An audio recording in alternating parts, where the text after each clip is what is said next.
Oh Allah the Almighty, Allahu Allah, protect me and guide me, Allahu Allah. बिस्मिल्लाहिर्रहमानिर्रहीम। अस्सलामु अलैकुम।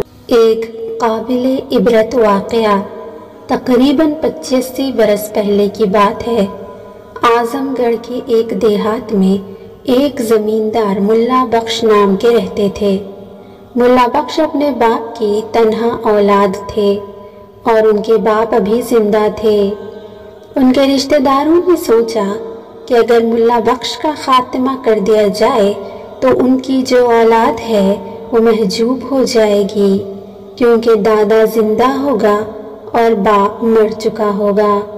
इस तरह इनके हिस्से की सारी जायदाद हमको मिल जाएगी।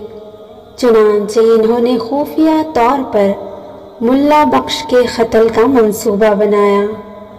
बकरीद करीब थी। मुल्ला बख्श अपने घोड़े पर सवार होकर शहर रवाना हुए ताकि वहां से ईद का सामान खरीद कर लाएं। उनके दुश्मन पहले से इस मौके की ताक में थे। इधर मुल्ला बख्श रवाना हुए और उधर दुश्मनों ने जमा होकर मशवरा किया। पूरी स्कीम तैयार हो गई। असर का वक्त था। मुल्ला बख्श का घोड़ा गांव से 3 मील के फासले पर एक जंगल में दाखिल हुआ जो रास्ते में पड़ता था। ठहर जाओ। अचानक एक करखत आवाज ने मुल्ला बख्श को अपनी तरफ मुतवज्जे कर लिया। देखा तो 4 आदमी जो लाठियों से पूरी तरह मुसल्लह थे उनके सामने खड़े हैं। इतने में एक ने लपक कर घोड़े की लगाम पकड़ ली। अब मुल्ला बख्श के लिए इसके सिवा कोई चारा न था कि वो घोड़े से उतर पड़े। आखिर तुम लोग क्या चाहते हो? मुल्ला बख्श ने इस्तिराब आमेज़ा लहजे में पूछा। तुम्हारी जान, पीछे खड़े हुए खूंखार चेहरों ने जवाब दिया। मुल्ला बख्श सूरत हाल की नज़ाकत को पूरी तरह समझ चुके थे। इन्होंने चंद लम्हे सोचा और उसके बाद जवाब दिया, अच्छा, असर का वक्त है, मुझे नमाज पढ़ लेने दो। हाँ, तुम नमाज पढ़ सकते हो। मुल्ला बख्श मुसल्ला बिछाकर नमाज के लिए खड़े हो गए। ये इनके लिए सिर्फ नमाज नहीं थी बल्कि पेश आमद सूरत हाल से निपटने के लिए सोचने का एक वक्फा भी था।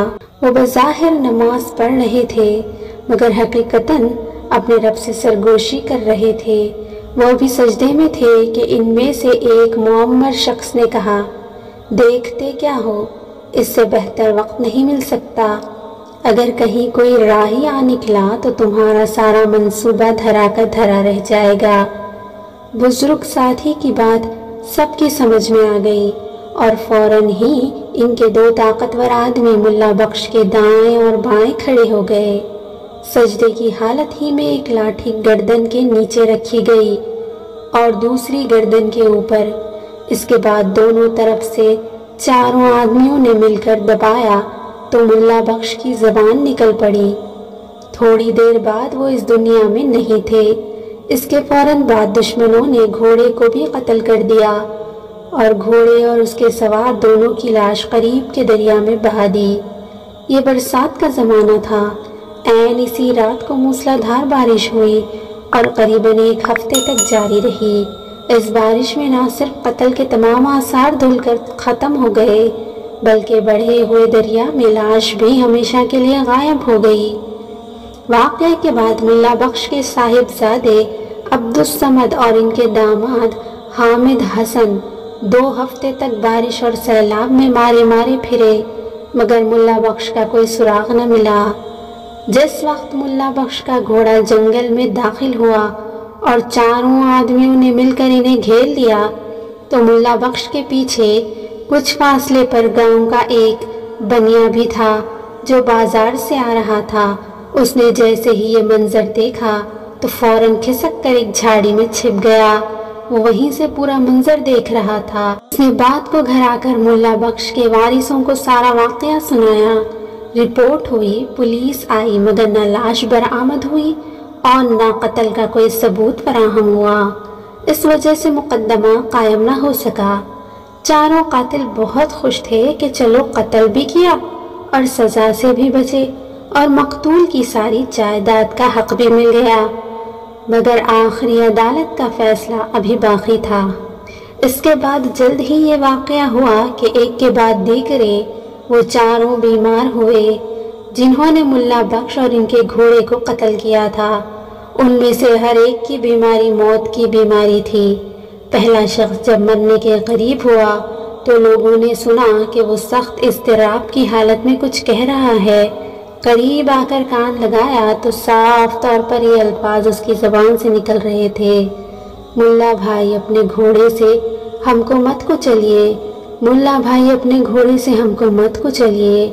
اسی طرح چاروں قاتل بیمار ہوئے اور چاروں اپنے آخری وقت میں یہی کہتے ہوئے مر گئے، گویا کہ مقتول اپنے گھوڑے پر سوار ہو کر ان کے جسم کو گھوڑوں کی ٹاپوں سے روند رہا ہے۔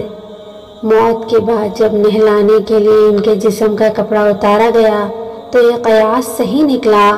لوگوں نے دیکھا کہ ان کے جسم پر جگہ جگہ گھوڑے کے کھر کے نشانات پڑے ہوئے ہیں، جیسے واقعی کسی گھوڑے نے اپنے گھر سے ان کو پامال کیا ہو۔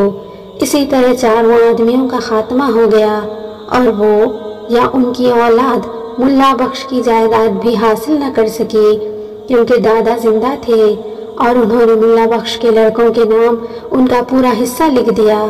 آج بھی ملا بخش کے پوتے زندہ سلامت موجود ہیں اور ان کی پوری جائیداد ان کے پوتوں کے قبضے میں ہے۔